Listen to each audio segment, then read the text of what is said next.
Today I'm going to talk about the popularity of Guns N' Roses.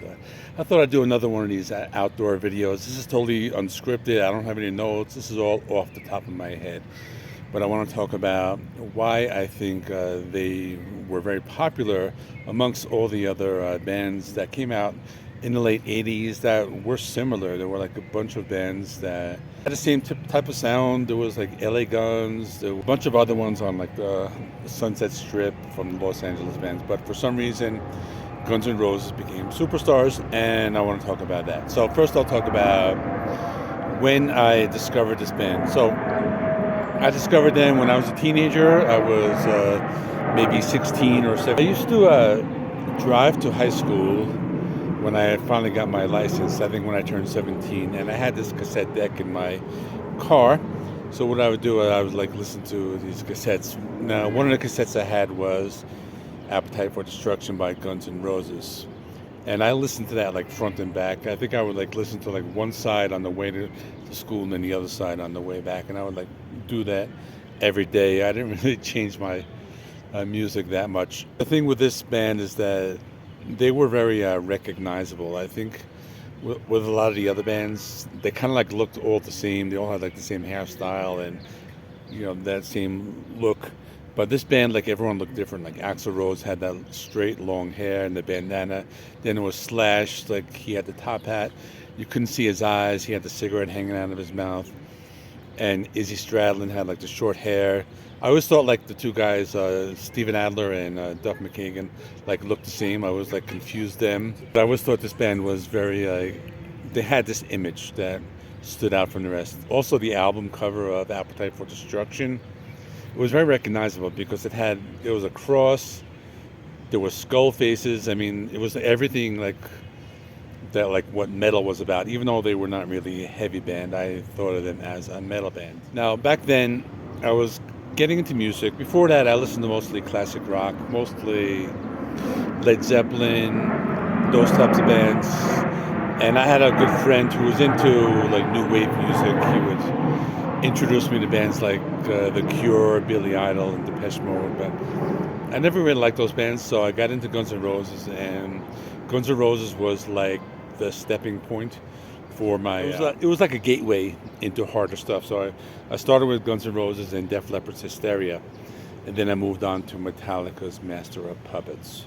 So those were my gateway albums to metal. But going back to Guns N' Roses, one of the reasons why they were popular is that number one, they stood out.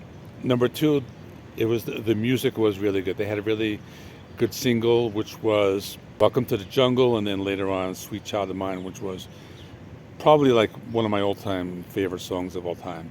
So that was a great single. And I think also they had this rebellious nature. I was like, as a teenager, I liked the fact that they would like curse a lot. In their lyrics, it'd be like, you're fucking crazy, you're so fucking crazy. Like those types of lyrics, like Axl Rose would be dropping F-bombs, and then, the songs were really good. And also the songs were memorable, like songs like My Michelle, like every song on that album is killer. I mean, I love like Rocket Queen, like that last song. It's really awesome because it's almost like a two-part song. Like it has like the first part of the song, and then the second part where it gets like more melodic. And I think like all the songs on Appetite for Destruction were very memorable. So I think that was another factor. They had a strong album. They had a cool title, Appetite for Destruction. I mean, like that just sounds really cool. The album cover's really cool. I mean, the artwork with the skulls, it was very recognizable. And the band was very recognizable and memorable.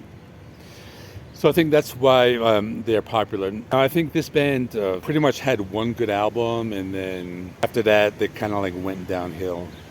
Because I remember they were very popular, and then they released the GNR Lives, which is kind of like a combination of like two EPs, but they consider it an album because it's a re-recording of their one EP, Live Like a Suicide, and then they had those acoustic tracks. And I think that was pretty cool. They were ahead of their time because that was before all these rock bands were doing these unplugged sessions. Like they were like one of the first to do that.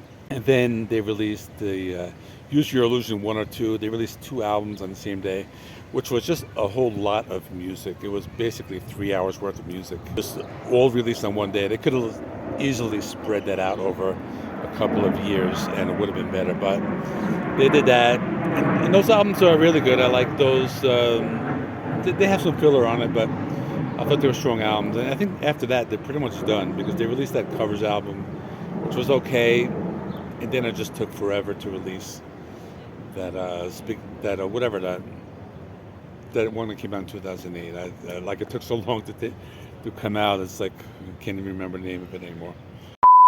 Okay, the name of the album is Chinese Democracy. I had to think about it after I recorded. I think the album was so bad that I just didn't want to remember the name. So that's all I wanted to talk about. Guns N' Roses, my initial thoughts, my experiences with that. This is one of my scripted, just off the cuff outdoor videos. So if you like this kind of stuff, let me know. I'll do more of these, and thanks for watching. See you in the next one.